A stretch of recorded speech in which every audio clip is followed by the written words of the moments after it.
Podcast.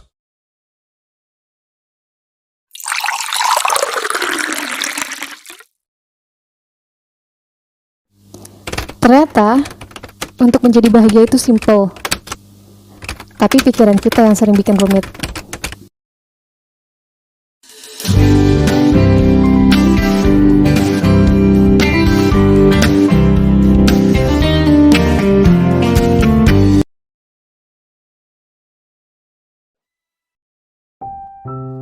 Assalamualaikum warahmatullahi wabarakatuh.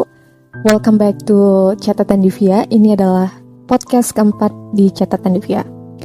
Nah, sebelum kita mulai video ini, aku pengen banget menekankan ke semua orang bahwa tujuan dari video ini adalah untuk sharing, bukan tentang siapa yang paling hebat atau siapa yang paling pintar. Karena menurut aku semua orang itu sama.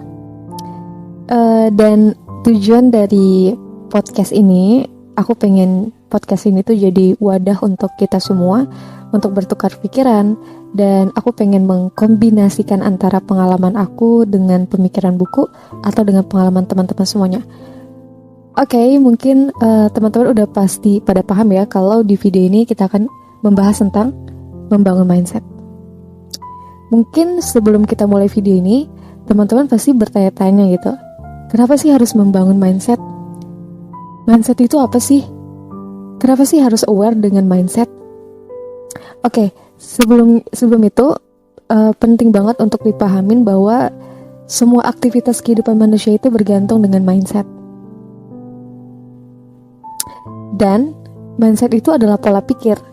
Nah, pola pikir ini adalah sekumpulan asumsi atau gagasan yang ada di setiap diri manusia. Dan aku mungkin bisa mengatakan bahwa pola pikir itu ada di dalam otak, walaupun sebenarnya kurang spesifik ya. Tapi di sini kita juga harus memahami bahwa otak itu berperan sebagai pusat kendali tubuh dan menyusun sistem saraf pusat. Kemudian sistem saraf inilah yang kemudian bekerja sama dengan sistem-sistem saraf lainnya untuk memberi kemampuan kepada manusia dalam melakukan aktivitasnya seperti kegiatan dalam misalkan berjalan, berbicara, bernapas, makan, minum. Bahkan otak juga sangat mempengaruhi suasana hati kita gitu. Jadi kenapa itulah pentingnya kita untuk membangun mindset agar kita bisa membangun kehidupan yang lebih bahagia. Dan menurut aku penting banget untuk membangun otak kita dalam keadaan baik, biar aktivitas yang berjalan juga baik. Kalau otak kita tenang, otomatis hidup kita juga bakalan bahagia. Dan ini sangat berkaitan dengan pola pikir. Nah, balik lagi dengan tema mindset hidup bahagia, bahwa perlu untuk memahami bagaimana jalannya kehidupan manusia. Kita pasti pernah berada di titik terendah, di mana suasana hati kita dalam keadaan sedih, atau kita merasakan depresi, stres, dan tidak jarang juga kita merasakan suasana hati yang happy. Tapi, masalah yang sering terjadi adalah sering sekali kita merasa bahwa kita tidak bahagia. Walaupun kita punya ini, kita punya itu, tapi kita merasa bahwa apa yang kita milikin itu tidak membuat kita bahagia. Dan di sini perlu digarisbawahi bahwa sebenarnya bahagia itu bukan tentang apa yang kita punya, tapi tentang apa yang kita rasakan. Karena bahagia itu adanya di dalam pikiran kita. Kalau misalnya kita pengen bahagia, berarti kita harus membangun atau kita harus menciptakan bahagia itu di pikiran kita, menjadikan itu sebagai pola pikir kita, maka akan terciptalah kehidupan yang bahagia. Hidup itu adalah pilihan. Menjadi bahagia, pintar, menjadi hamba Allah yang baik, memiliki badan yang sehat, maupun memiliki sosial yang bagus, atau semua aktivitas itu, semuanya adalah pilihan. Menjadi bahagia atau tidak bahagia, itu juga pilihan. Bahagia itu bukan dicari, tapi diciptakan. Kebahagiaan diri kita adalah tanggung jawab kita, bukan tanggung jawab orang lain. Bahagia itu letaknya di hati dan di pikiran, kemudian menjadi sebuah perilaku. Itulah sebabnya penting banget untuk membangun mindset tentang bahagia. Nah, dari buku yang pernah aku baca, yang ditulis oleh Febri Surya dengan judul Jangan Lupa Bahagia, 1000 Mindset Hidup Bahagia. Di sini kita bakalan review dikit-dikit atau kita bahas bagaimana buku tersebut memberikan esensi bagaimana kita harus memaknai hidup bahagia dari berbagai aspek. Nah, dari podcast ini ayo kita sama-sama membangun mindset tentang bahagia. Aku yakin banget yang nonton video ini kebanyakan orang yang berusia 13-17 tahun dan 18-24 tahun. By the way, ini adalah data dari YouTube yang ada di channel aku. Dan I know ini tuh usia yang rentan tentang masalah hidup. Dan satu catatan yang pengen banget aku tekankan kepada semua orang, bahwa jangan pernah berpikir hanya ingin mendengar nasihat dari orang yang hebat. Jangan pernah lihat orang yang berbicara, tapi dengarlah apa yang dibicarakan, substansi dari omongan tersebut. Jangan hanya mendengarkan definisi bahagia dari orang kaya, karena mereka cenderung bilang bahwa money can buy your happiness. Well, mungkin ini ada benarnya, tapi you should remember, uang memang segala-galanya, tapi segala-galanya tidak semua butuh uang. Apakah keimanan butuh uang? Apakah ketenangan diciptakan dengan uang? Apakah kasih sayang juga diciptakan dengan uang? If you ask me, I will say no. Semua itu diciptakan dari mindset yang kemudian melahirkan perspektif, kemudian menciptakan rasa kepercayaan, kemudian terbentuklah sikap atau tindakan.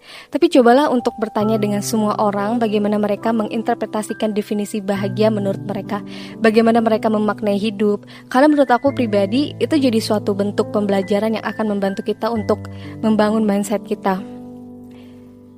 Bahagia itu adalah kemauan untuk menciptakannya.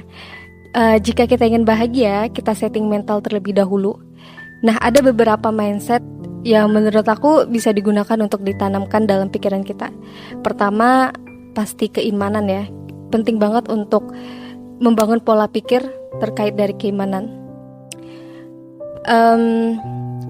Orang yang sadar bahwa dia adalah makhluk yang diciptakan, berarti dia merasa bahwa orang yang menciptakannya adalah orang yang hebat. Otomatis kita sebagai makhluk yang diciptakan, kita harus pandai mengabdi dengan orang yang menciptakan kita. Dan ini membuat kita menjadi kuat karena menyerahkan semua hidup dan mati kita hanya kepada Allah Subhanahu wa taala yang Maha Kuasa, karena Dialah sebaik-baiknya pembuat rencana dan yang paling baik dalam mengetahui hal gaib. Dia adalah yang Maha Kaya dan Maha Penyayang dan Maha Adil. So don't afraid dengan usaha yang udah dilakukan, semua gak bakalan sia-sia karena Allah melihat proses, bukan melihat hasil. Beda sama manusia, kalau manusia hanya melihat hasil tapi mereka tidak melihat proses kita. So, trust Allah. Kedua, membangun pola pikir. Menanamkan nilai-nilai positif di pikiran kita dengan mendefinisikan bahagia dari berbagai aspek. Nah, salah satu kata motivasi yang menarik banget dari buku yang aku baca ini, bahagia bukan berarti memiliki semua yang kita cintai. Bahagia itu mencintai semua yang kita miliki. Saya telah bertekad untuk bahagia dan ceria di segala suasana, karena saya telah belajar dari pengalaman bahwa kebahagiaan atau kesedihan kita sebagian besar ditentukan oleh sikap kita sendiri dan bukan oleh situasi atau kondisi yang terjadi. Untuk menjadi bahagia sebenarnya sangat mudah jika kita mulai memaafkan diri kita sendiri, memaafkan orang lain, dan hidup dengan rasa bersyukur. Kebahagiaan dan kesedihan berjalan sejajar satu sama lain. Ketika yang satu sedang beristirahat, yang lain cenderung mengambil gilirannya untuk bekerja. Dari kata-kata motivasi ini bisa kita tarik kesimpulan bahwa ketika kita merasa sedih, that's very normal. Kalau dalam satu hari full kamu pengen benar-benar menikmatin kesedihan dan gak kepingin buat ngelakuin hal-hal yang produktif, it's okay. Sometimes kita butuh waktu untuk mengeluarkan hal-hal yang menyakitin diri kita sendiri, seperti menangis. Tapi kita harus tetap punya goals hidup yang pengen kita raih. Ketika kita di posisi sedih, aku pribadi benar-benar bagus banget untuk menangis. Tapi masalahnya kadang ketika kita nangisnya udah hilang, tapi lukanya masih membekas. Kadang berdampak pada suasana hati kita, jadi kayak malas mau ngapa-ngapain. Dan sepengalaman aku, dan seharusnya ketika kita merasa bahwa ada sesuatu yang benar-benar nyakitin hati kita, dan itu sampai kebawa kepikiran dan berdampak negatif dengan aktivitas kita, menurut aku, dan baiknya kita harus ngelawan itu semua gitu. kita harus makin menantang diri kita untuk melakukan hal-hal yang berat seperti baca buku, atau misalkan kita bersosialisasi dengan orang, atau kita melakukan hal-hal yang produktif atau meningkatkan skill. Karena lebih baik kamu dalam keadaan sakit dan in the end di masa yang akan datang kamu mendapatkan sesuatu yang wow, dibandingkan kamu dalam keadaan sakit tapi kamu you got nothing. Jadi lebih baik poin yang pertama, dan itu adalah pengalaman aku pribadi.